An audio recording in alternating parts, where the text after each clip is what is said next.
వీళ్ళు ఏదో క్యాజువల్ గా అడిగారా అంటే తెలుసుకుందామని అడిగేది ఏంటంటే ఎలా ఉంటుందంటే ఒకటి 2 సార్లు అడుగుతాము, వదిలేస్తాం.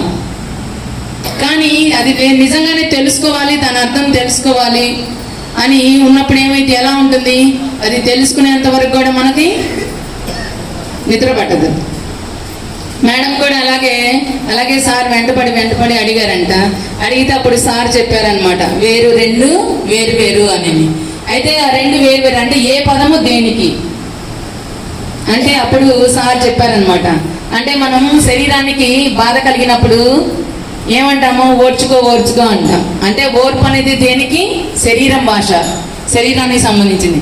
సహనం అంటే మనకి కోపం వచ్చినా బాధ వచ్చినా ఎవరైనా ఎదుటి వాళ్ళు ఏదైనా అన్నా కానీ వెంటనే మనము పక్కన వాళ్ళు ఏమంటారు, సహనం పట్టు అంటారు. అంటే ఆపుకోమని అంటూ ఉంటారు. అంటే అది మనసు భాష.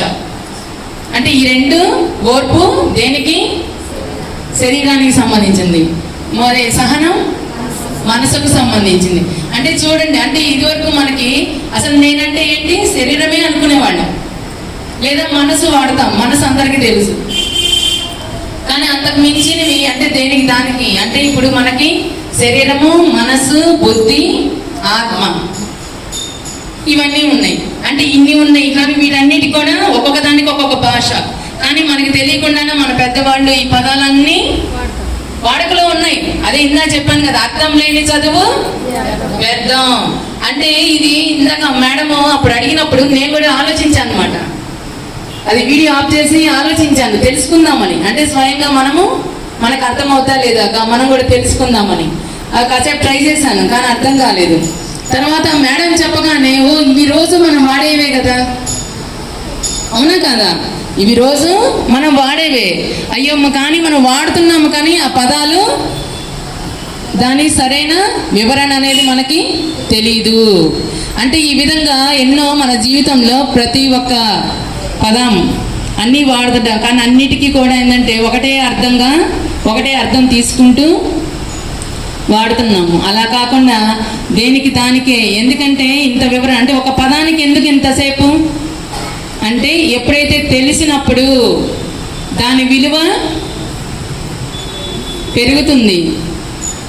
అలాగే ఇప్పుడు చెప్పులు ఉన్నాయి, బయట చెప్పులు ఇప్పాను. ఇందాక నేను వచ్చేటప్పుడు 3-4 ఉన్నారు అంతే.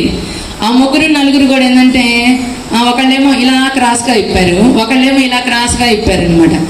ఇప్పితే నేను ఆ 2 సరి చేసి మళ్ళీ వాటి మధ్యలో నేను నా జత ఉంచొచ్చాను అనమాట. అంటే ఇట్లా అంటే మనము ధ్యానం చేస్తున్నామంటే ప్రతి ఒక్కటి కూడా మనము సరి చేసుకోవాలి.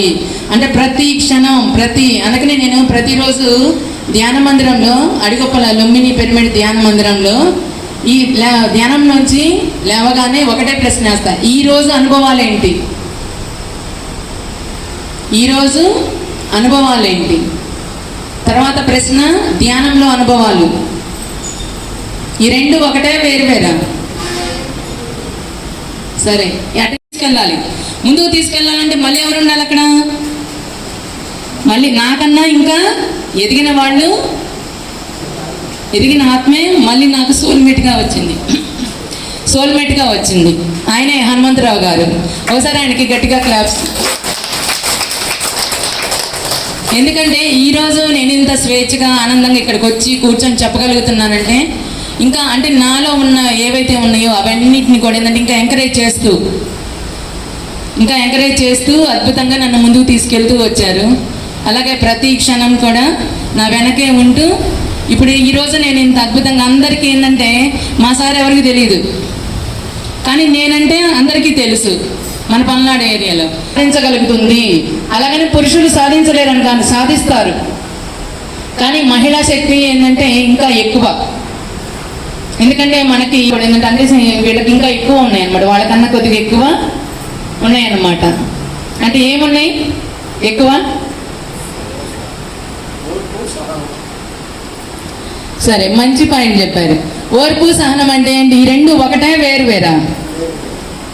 ఎలా? అదే ఓర్పు అంటే అప్పుడు పత్రిజీ గారు వచ్చినప్పుడు అడిగితే సార్ అన్నారంట 2 ఒకటేలే అని అన్నారంట. 2 ఒకటేలే అంటే అప్పుడు మేడం అన్నారంట ఒప్పుకోలేదంట. 2 ఒకటి ఎలా అవుతాయి సార్, 2 ఒకటి కాదు వేరు అని చెప్పేసి అన్నారు. 2 ఒకటైతే అయితే ఒకే పదం ఉంటుంది కదా, రెండు పదాలు ఉండవు కదా, అనవసరంగా మళ్ళీ రెండు పదాలు వేస్ట్, ఒకే పదం ఉంటుంది కదా, రెండెందుకు వస్తున్నాయి అని అడిగిందంట. అంటే కాదు అని 4-5 సార్లు ఒకటే అన్నారంట. లేదు సార్ మీ ఇష్టం, చెప్తే చెప్పండి, చెప్పకపోతే నా పుస్తకం ఇంతవరకు ఆపేస్తాను, మీరు నా చేత పుస్తకం రాయించాలని మీరు మీ సంకల్పం. కానీ అది ముందుకు వెళ్ళాలి అంటే నాకు వీటికి అర్థం తెలియాలి అని చెప్పేసి ఒక గిల్టీ ఫీలింగ్ వస్తూ ఉంటుంది అనమాట. ఇది వరకు నాకు అలాగే లేట్ అయిన రోజు ఏంటంటే నాకు ఇబ్బందిగా ఉండేది, బయట కూడా వాళ్ళన్నా ఇబ్బందిగా ఉండేది, బయటకు వెళ్ళాలన్నా కానీ ఏదో తప్పు చేసినట్టుగా తల ఉంచుకొని గబగబా ఊడ్చేసి ఎవరు చూడకూడదు, ఎవరు రాకూడదు, ఎవరు పలకరించకూడదు నన్ను అని అలా తొందరగా చేసుకొని వెళ్ళిపోయేదాన్ని అనమాట. ఎందుకంటే మళ్ళీ వాళ్ళకి ఎవరైనా అడగగానే మళ్ళీ ఏదో తప్పు చేసినట్టుగా సంజాషి ఇచ్చేదాన్ని ఇంత పొడుగున. అంటే అట్లా ఉండేది. తర్వాత ధ్యానంలోకి సాధన పెరిగే కొద్దీ, ప్రతి ఒక్కటి అవగాహన చేసుకునే కొద్దీ, తెలుసుకునే కొద్దీ, నిన్న అలాగే 7:30-7:30 అయింది. కానీ నిన్న చాలా ప్రశాంతంగా చీపిరి తీసుకొచ్చాను, నింపాదిగా నిదానంగా ఊడ్చాను, ముగ్గేశాను, లోపలికి వెళ్ళిపోయాను. అంటే ఈ పని చేసేటప్పుడు గమనించుకుంటున్నాను, అంటే ఇది వరకు ఇలా ఉండేది, ఇప్పుడు ఎలా అనిపిస్తుంది. నాకు అక్కడ ఏమయ్యాను, ఒక నమ్మక వ్యవస్థ నుంచి నేను బయటకు వచ్చేసాను. ఒక నమ్మక వ్యవస్థ నుంచి నేను నిన్న నిర్భయంగా, అసలు ఆ రోజు నాకు శ్రావణ శుక్రవారం అని కూడా తెలియదు. తర్వాత ఆ రోజు సాయంత్రం పిరమిడ్కి వెళ్ళాను. పిరమిడ్కి వెళ్ళేటప్పటికి ఎలా ఉంది, రోజు ఒక రకంగా ఉంది, ఆ రోజు కలకళ్ళాడుతూ ఉంది. ఎందుకు కలకళ్ళాడుతుంది?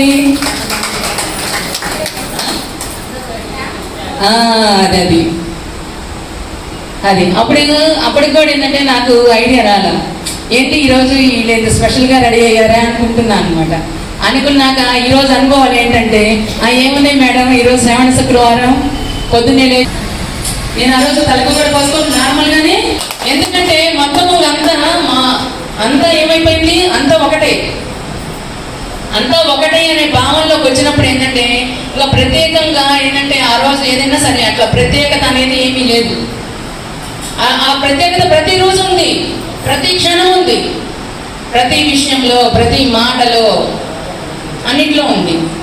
ఈ రోజుకైనా సరే పండగ అంటే పండగ రోజు మీరు ఎవరైనా చెప్తారా, అందరూ బాగుండాలి, అందులో మనం ఉండాలి. నేను అనుభవాలు అడిగింది, మీరు కొటేషన్ చెప్తున్నారు, కానీ ఈ కొటేషన్ కూడా బాగుంది, ఒకసారి గట్టిగా క్లాప్స్ కొట్టండి. ఈరోజు అనుభవాలు ముందు ప్రశ్న అర్థమైందా?